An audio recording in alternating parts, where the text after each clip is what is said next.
Hello there, my name is Neil Mitchell, and my claim to fame is that I have possibly passed up $1 million.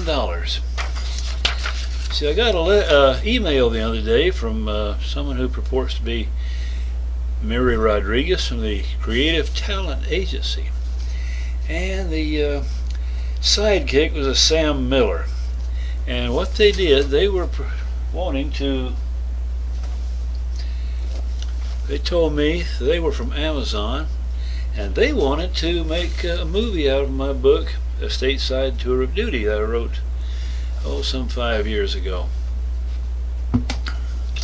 So, anyway, the letter eventually says, dearest Mr. Mitchell, I understand you spoke to our content manager Sam Miller about your title, A Stateside Tour of Duty, and our interest to assess your material for a possible film collaboration. Simply said, we need you to submit a cinematic trailer for our production. Of course, this will cost me $6,000, which I'm supposed to send in, and they will make the cinematic trailer for me. Then the board of directors at Amazon will immediately approve it and make a movie. It says, once your material qualifies all the needed parameters in terms of quality and execution, contract signing will follow. Currently, we're offering an upfront fee that ranges from $800,000 to $900,000 to purchase movie rights of your books, and I have written about 5 they might be interested in, hopefully.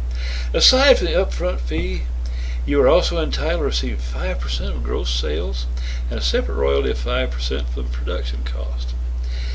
We recommend you work with a reputable trailer house to ensure that your submission stands out from the rest. I look forward to having you officially on board. Well, so all I got to do is send in $6,000, and supposedly I'm going to be looking at least $900,000, and of course you have the 5% gross sales and separate royalty 5%. Should be well over $1 million. And of course, I should be just tickled to death to give them $6,000 so I can make $1 million. There's one little problem. I'm a very cynical individual. So I asked him, how do I know that you're from Amazon? How do you know you're legit? Oh, well, we sent this letter. Well, I read the fine print. Any communication as regards this endorsement should only be between your office and Amazon Studios. Any unsolicited emails or calls from the writer will not be entertained by Amazon Studios. In other words, I can't call their bosses and check them out. Well, I'm sure there are a lot of people out there who just say, man, Neil, if I got an offer like that, I'd be chomping at the bit. Man, I'd give that $6,000 so quick. You'd probably see it be kind of flying away with wings on it. Well, I passed up my opportunity to be a millionaire. Who knows? Maybe it'll happen again someday. Time will tell. But in the meantime, if there's anybody out there who is legit, who wants to make a great movie about a great book, A Stateside Tour of Duty is available. And what's it about? Well, basically it is a highly fictionalized account of my military experiences when I was in the Army. The fact is, it's based on actual events, but the names have been changed to protect the guilty. And I'll just read a little bit. It says, Nick Moultrie, that was, what do you call it? Nick, the protagonist, is a fictionalized version of me, is drafted into the U.S. Army at the height of the Vietnam War. By dumb luck, the new lieutenant avoids being shipped to Vietnam, is assigned to Fort Benjamin McCullough, Texas. Fictional place. As a pistol pusher for the military police on base, he is safe from the moral perils of ambushes and booby traps in Southeast Asia, yet he faces other perils almost daily, and it is mostly desk job stateside. I have to work on that. His poorly disciplined unit more resembles the Keystone Cops and professional law enforcement personnel. Lieutenant Mulder finds himself surrounded by incompetent or corrupt commanding officers, and he never knows when the mind-numbing tedium of his job will suddenly erupt into a crazy, senseless episode in which people are killed and military careers are destroyed.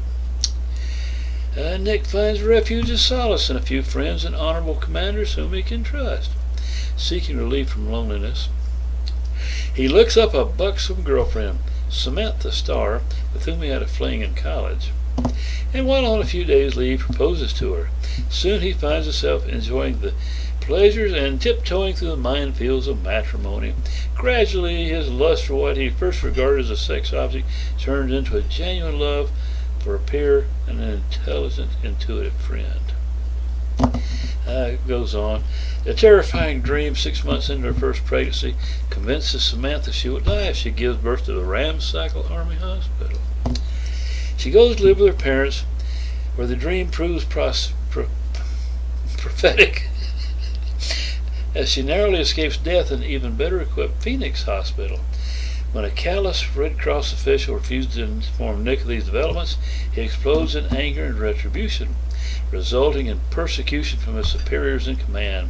The final assault is being relieved of duty for a very minor infraction committed while saving the lives of men in a shootout with an anti-war terrorist group.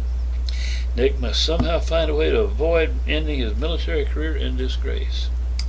As he leaves Fort McCullough, a much wiser and jaded man, Nick looks back on the unbelievable events he has endured. His entertaining tale is humorous, eye-opening, and unexpectedly uplifting. The Mensa reviewer gave it a good review, said it's like listening to a great raconteur. If you want to look that up in the dictionary, that's a storyteller. At any rate, maybe someday somebody will turn it into a movie. My son-in-law says it'd be better as a series because almost the chapters, he complains, are way too long. So each chapter could almost be a separate, not a series, but a episode. So who knows? Maybe someday. In the meantime, I'm just an obscure writer who's just writing what he wants and having fun. So, at any rate, if you get a letter like this, I would suggest you do some long research on the internet. Begin with, they started off saying they were with the Creative Talent Agency in Culver City, California.